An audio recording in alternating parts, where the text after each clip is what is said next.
Hello, thank you for taking the time to view my presentation today. I'm going to be discussing a concept named intersectionality, what it is, how it impacts us and others, and what we can do to work towards social equity. To begin, I would like you to take a moment to picture a typical married couple. If you're like most Americans, you likely imagined a white heterosexual man and woman, likely middle or upper class, able-bodied, Christian, middle-aged, native-born Americans. We think of these people as regular, normal people. This is an example of an unmarked category, the typical imagined social identity for a role without being given any other qualifications. If these people are normal, then does that mean subconsciously that people that don't fit in this category are not normal?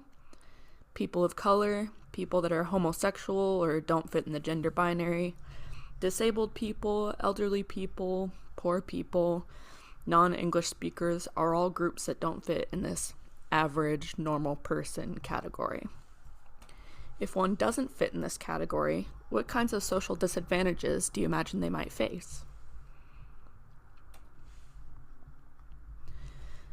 To fully understand the concept of intersectionality, we must first make sure we understand a few other terms, social identity and privilege. Our social identity is made up of the traits that we and others identify us with. It's a social construction that we all use to try to understand what groups we belong to sort and make sense of ourselves and others. These traits can include race, sexuality, gender identity, class, age, religion, disability, nationality, and many others. Some groups of people in these categories have much less privilege than others. Privilege is the unearned advantage that some people inherently have over others, that socially and economically positions some people higher than others in the social hierarchy based on their social identity.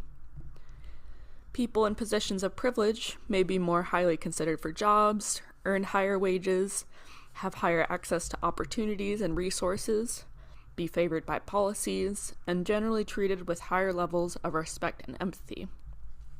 Less privileged people often don't have the same inherent opportunities and face discrimination for being not normal in their everyday lives. Intersectionality is a concept used to understand how certain groups of people are disadvantaged or discriminated against on multiple levels. It shows how some people are much more likely to face oppression because multiple underprivileged parts of their identity intersect to create a higher likelihood of discrimination from more people and across more contexts.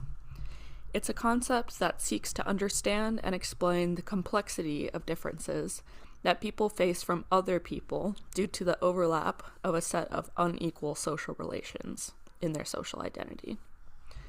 For example, a Black trans woman who is disabled generally faces a significantly higher level of discrimination than a person with any single one of the disadvantaged identifiers would by itself. Kimberly Crenshaw coined the term intersectionality in 1989 after reading about a dismissed legal case against a car manufacturing plant by an African-American woman named Emma DeGraffenreid. Emma was a working mother who was trying to find a higher-paying job to better support her family. She applied to the manufacturing plant but wasn't hired, and she made the case because she believed that this was because she is a Black woman. The judge dismissed the case because the company did hire both women and African Americans, but upon closer inspection, the company hired Black men, especially for more physically demanding jobs, and white women for people-facing jobs like secretaries. Emma tried to convey that she was being discriminated against due to the intersecting layers of racism and sexism. White women and Black men were more highly considered for the jobs, having only one disadvantaged identity, compared to her overlapping two identities that made for a higher level of discrimination against her. Another way to illustrate how intersectionality impacts people with multiple marginalized identities is the discrimination and lack of understanding that they may face even within their groups.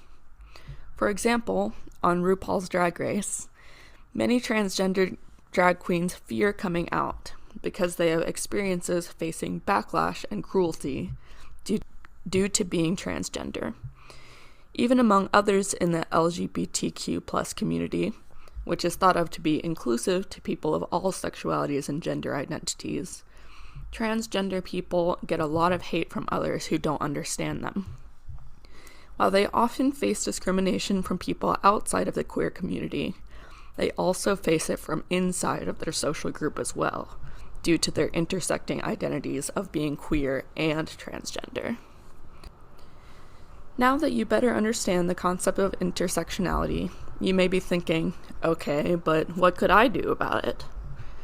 The people that have the most power to make social changes in our society on small and large levels are people with high privilege. One way that we can make a change is in the way that we relate and connect with others. First, it's important to recognize that everyone is different and has different experiences. As we place people in groups based on their social identities, we tend to give everyone in a category the same traits or imagine that they think and feel in a similar way. But everyone experiences the world in a very different way, especially people in different social groups from you, and even those in the same social group. Second, but similarly, it's important to avoid using language that oversimplifies the identity of a group or others' experiences. If we say, for example, that all women should have children, we're dismissing the experiences of disabled women and trans women who may not be able to bear children, of lower class people who may refrain from having kids because they don't have the financial capability, and other women who may choose not to have kids for any other reason. When we move away from language that overgeneralizes, we're more open to listening to and understanding points of views other than our own. Next, you can observe the places that you are a part of. Another way to recognize differences is to analyze the spaces that you frequent for diversity.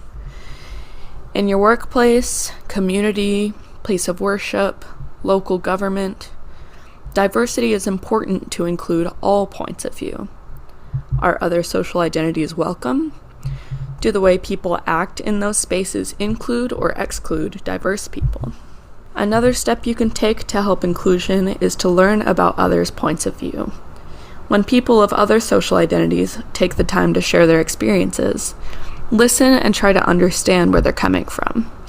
Seek out videos or stories online so that you can learn more about how others live and the challenges they face. Lastly, I encourage you to stand up for others and join in fighting for their rights and equality. If you have more privilege than others, you can help them by standing with them so that they're not alone in their struggle. The more people who recognize and stand for equality, the closer we get to giving all people the same opportunities for health, education, stability, jobs, housing, and generally living with less discrimination and oppression from others. You have the power to help those more disadvantaged, both personally and in the system as a whole. Love your neighbor and see the humanity in all others, regardless of race, class, gender, sexuality, ability, and all others who were born into a society with inherent disadvantages. We are all humans who deserve love, and all our lives and experiences are equally valuable. Thank you so much again for taking the time to view my presentation. Do you have any questions? Ask away.